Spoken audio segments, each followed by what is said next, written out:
Halo semuanya, kembali lagi di video analisa fundamental bersama Amandana. Ini adalah video analisa fundamental yang berlaku dari tanggal 6 sampai 10 Juni 2022, ataupun kalender ekonomi juga yang berlaku dari tanggal 6 sampai 10 Juni 2022. Nah, sebelum kita mulai ke dalam kalender ekonomi dan juga beberapa notes-nya, seperti biasa, jika teman-teman suka dengan video analisa ini, jangan lupa klik tombol like-nya, subscribe, hidupkan lonceng, dan di-share ke teman-teman yang lain yang sekiranya perlu analisa fundamental mingguan seperti ini, dan juga beberapa analisa seperti kalender ekonomi juga. Nah, untuk teman-teman yang ingin join bersama kami di channel Telegram Amandana, teman-teman bisa langsung ke kolom deskripsi di bawah. Linknya itu seperti yang ada di layar sekarang. Itu teman-teman nanti bisa klik linknya itu, nanti bisa join ke channel Telegram Amandana. Nanti di sana teman-teman bisa mendapatkan akses gratis berupa yang pertama ada sinyal, lalu yang kedua juga ada analisa market, lalu juga ada edukasi gratis yang biasanya dilakukan setiap hari Kamis malam melalui Zoom, dan juga biasanya akan ada live trading ataupun live analisa yang biasanya dilakukan di setiap hari Selasa malam ataupun nanti di hari Kamis malam, antara kedua itu pokoknya. Oke, jadi jangan sampai ketinggalan, segera join ke channel Telegram Amandana, linknya sudah ada di kolom deskripsi di bawah. Oke, sekarang kita langsung aja ke analisa fundamental, tapi sebelum itu kita lihat dulu apa yang terjadi di minggu lalu. Oke, di minggu lalu di Selasa 31 Mei kita ada Jerman unemployment change ataupun orang yang menganggur di Jerman itu ternyata meningkat. Ini diperkirakan hanya berkurang banyak, tapi ternyata berkurangnya sedikit, hanya minus 4.000. Lalu Jerman tingkat penganggurannya 5%. Lalu GDP di Kanada itu sebesar 0,7% dan consumer confidence di Amerika itu naik 106,4. Lalu di hari Rabunya minggu lalu GDP di Australia naik menjadi 0,8%. Lalu di ADP non-employment change itu ternyata drop cukup signifikan sebesar 128.000 aja. Terus untuk Bank of Canada interest rate decision ternyata memang naik menjadi 1,5%. Lalu ISM manufacturing 56,1 dan job opening masih naik menjadi 11,4 juta. Nah, bagi teman-teman yang trading di NFP kemarin, seperti biasa yang sudah saya katakan, teman-teman kalau yang trading di NFP itu harap berhati-hati, jangan langsung trading pada saat keluar newsnya, karena seperti yang sudah saya katakan di minggu lalu juga, untuk cara bagaimana teman-teman itu tahu trading pada saat NFP, itu teman-teman harus memperhatikan ada yang namanya 4 ataupun 3 faktor penting ya. Yaitu yang pertama adalah average hourly earning yang berdasarkan year of year. Yang kedua ada average hourly earning month of month. Lalu yang ketiga ada non-farm payroll itu sendiri, dan yang terakhir adalah unemployment rate. Jadi yang pertama itu average hourly earning, yang year of year-nya ini, year on year ini ternyata sesuai perkiraan yaitu 5,2%.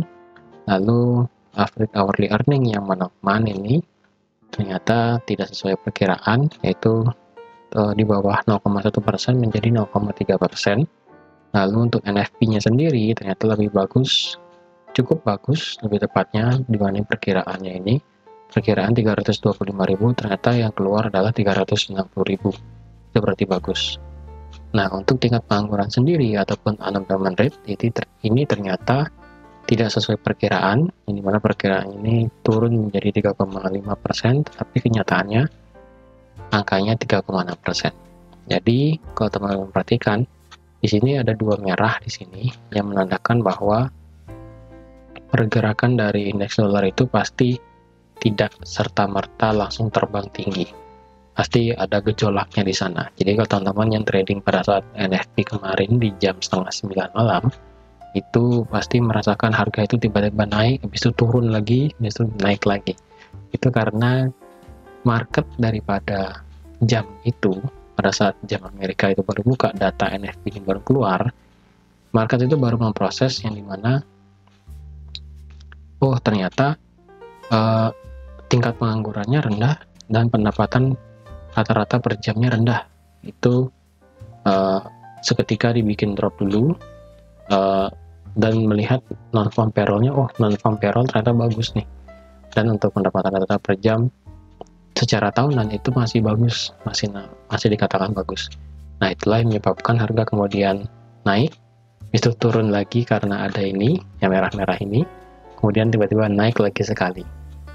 Karena kalau kita perhatikan memang faktor utama dari NFP itu sendiri memang data NFP-nya itu, tapi faktor mendukung seperti average hourly earning dan unemployment rate itu tidak bisa dilepaskan dari data NFP itu sendiri.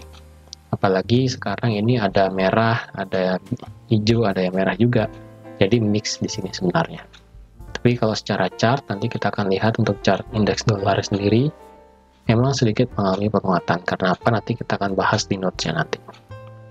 Lalu di sini ada ISM Manufacturing PMI, ini ternyata lebih rendah dari perkiraan, yaitu 55,9.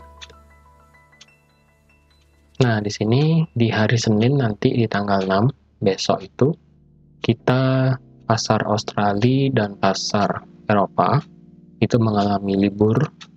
Di sini Australia, New Zealand, dan Eropa, lebih tepatnya Eropa ini ada Perancis dan Jerman bank holiday. Jadi kemungkinan di hari Senin kita akan mengalami pergerakan yang sangat kecil, mungkin tidak terlalu banyak pergerakannya di hari Senin, karena bank-bank di ketiga negara ini mengalami libur, seperti itu. Lalu di hari Selasa kita ada RBA interest rate decision, yang dimana perkiraannya itu yang sebelumnya adalah 0,35, naik sebesar 0,25% menjadi 0,6. Lalu di sore harinya juga itu ada GBP untuk composite dan service, dan untuk di Kanada ada EV PMI-nya. Lalu di hari Kamis ini kita ada yang penting juga selain tadi di hari Selasa tentang RBA. Lalu di hari Kamis kita ada yang namanya deposit facility rate untuk di Euro, ECB interest rate decision, dan ECB press conference. Lalu di malam hari kita ada unemployment claims untuk di USD seperti biasa setiap hari Kamis. Nah di sini nanti akan saya bahas di notes-nya tentang ECB ini sendiri. Nah untuk di hari Jumat juga ini kita ada data yang penting untuk di hari Jumat, yaitu adalah data mengenai tingkat inflasi dari Amerika year of year-nya ya. Di sini teman-teman perlu perhatikan adalah data year of year, walaupun data month of month-nya itu bisa diperhatikan juga, tapi sekarang lebih cenderung untuk melihat data year of year-nya, seperti itu. Kalau di Kanada kita ada unemployment rate dan employment change. Jadi untuk di tingkat inflasi di Amerika ini ternyata perkiraannya yang sebelumnya 8,3 turun menjadi 8,1. Nanti kita akan lihat nanti tingkat inflasi ini apakah naik ataukah turun. Kita akan lihat nanti di hari Jumat ini. Dampaknya tentu saja pasti akan berdampak sangat besar di market tentunya, seperti itu. Jadi di minggu ini ada 3 hal yang penting, yaitu pertama adalah Audi, itu ada interest rate decision, lalu ada Euro tentang interest rate decision juga, dan USD tentang angka inflasinya, seperti itu. Nah sekarang saya akan bahas sedikit notes-nya. Nah notes-nya yang pertama yaitu pasar tenaga kerja Amerika Serikat yang kuat membuat The Fed tetap berada di jalur kenaikan suku bunga yang agresif. Kenaikan suku bunga Amerika Serikat sebesar 50 basis poin akan tetap dilanjutkan sampai bulan September. Ini maksudnya bagaimana? Ini maksudnya adalah data ADP, walaupun data ADP-nya itu yang saya kasih lihat tadi yang hanya sebesar 128.000 itu memang rendah, tapi kenyataannya adalah data daripada NFP itu masih bagus. Data di NFP-nya itu adalah 395.000 yang 360.000 tadi ya. 360.000 yang berarti menandakan bahwa pasar tenaga kerja Amerika Serikat itu masih strong atau masih kuat, walaupun ada dampak dari inflasi yang sebesar 8,3% sebelumnya, seperti itu. Karena acuan daripada The Fed untuk tetap menaikkan suku bunganya adalah tingkat orang bekerja itu harus harus besar, harus kuat, harus banyak, seperti itu ya. Dan juga GDP dari tingkat perekonomian itu harusnya bagus, seperti itu. Tapi sayangnya karena ada dampak inflasi, data GDP di Amerika itu mengalami minus sebesar 1,5%, saya lupa.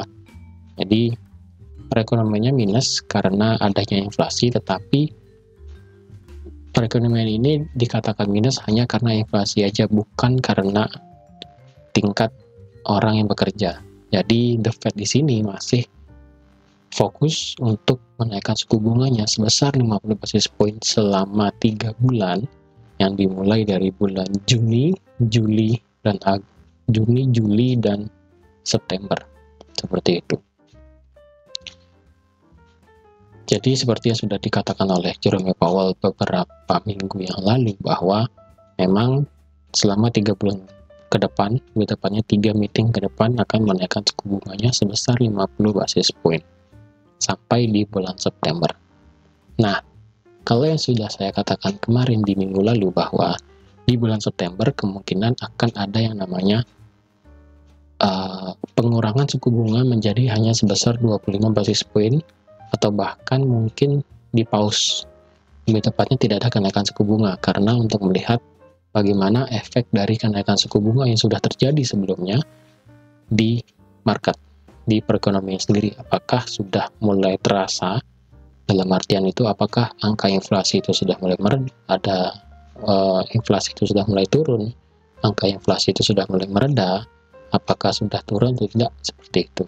Tapi mengingat nanti data dari inflasi yang akan keluar dari Jumat, jika itu lebih besar dari perkiraan yaitu 8,1, bisa nanti keluar data dari inflasi adalah 8,5%. Berarti itu kan lebih tinggi dari perkiraan dan lebih tinggi dari sebelumnya. Kemungkinan bahwa pada saat bulan September nanti adanya isu tentang pengurangan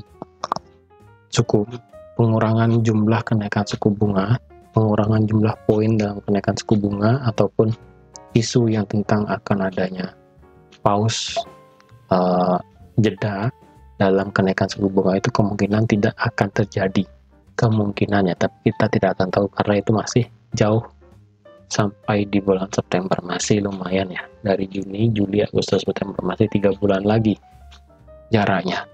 Tapi yang pasti adalah The Fed akan menaikkan suku bunganya sebesar 50 basis point di setiap meetingnya, yang dimana meeting pertamanya itu di bulan Juni ini akan ada di tanggal 15 Juni, yang dimana itu adalah di minggu depan, di hari Kamis tuh saya lupa kayak seperti itu.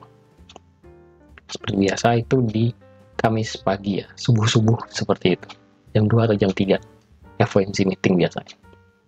Oke, di nomor 3 kita ada BOJ, Bank of Japan, Kuroda, menyoroti inflasi sebagai risiko bagi ekonomi Jepang. Nah, di sini maksudnya adalah inflasi yang terjadi di inflasi yang terjadi di Jepang itu hanya masih berkisar di atas 2%, lebih sedikit. Lebih tepatnya adalah 2,1%. Yang dimana target dari Bank of Japan sendiri untuk inflasi adalah 2%. Tapi karena hanya masih di atas 2,1, Presiden dari Bank of Japan, yaitu Kuroda, inflasi itu pasti memang terjadi. Karena mengapa? Karena harga bahan pangan itu naik dan harga dari energi itu naik. Karena seperti kita tahu bahwa perang dari Ukraina dan Rusia ini yang dimana sampai sekarang belum juga ketemu titik terangnya, itu pasti akan mengakibatkan harga bahan makanan dan harga bahan mentah seperti energi dan yang lainnya, sumber daya yang lainnya itu pasti akan mengalami kenaikan. Tapi itu bisa dibilang masih wajar oleh Kuroda, karena menurut dia Jepang sendiri masih akan berusaha untuk menahan daripada angka inflasi seperti yang dilakukan oleh Indonesia saat ini. yaitu untuk Jepang sendiri masih berusaha untuk menaikkan perekonomiannya akibat dampak dari COVID tersebut dan tidak akan merubah pandangannya untuk tetap di jalur ultra low interest rate seperti itu. Jadi tidak akan merubah pandangannya tentang tetap akan melemahkan suku bunganya sampai perekonomian rumah tangga, jumlah orang yang bekerja, dan jumlah gaji yang keluar di Jepang itu harus naik seperti itu. Jika itu terjadi, baru nanti akan ada isu-isu sedikit untuk kenaikan suku bunga di Jepang. Selama itu belum terjadi, maka Bank of Japan akan tetap di ultra low interest rate seperti itu. Nah, lalu di nomor 4 kita ada isu sedikit mengenai di ECB. Di meetingnya itu nanti mungkin akan dibahas ya di hari Kamisnya itu. Isu kenaikan suku bunga sebesar 25 basis poin untuk meeting di bulan Juli mulai terdengar di ECB. Jadi bisa dikatakan meeting di bulan Juni ini adalah meeting terakhir yang dimana ECB tidak akan menaikkan suku bunganya. Tetapi di bulan depan dan sampai di 2 bulan berikutnya, yaitu Juli dan September, itu saya rasa ECB akan mulai ada kenaikan suku bunganya, dan bahkan ada isu juga bahwa ECB akan langsung menaikkan suku bunganya sebesar 50 basis poin di bulan September.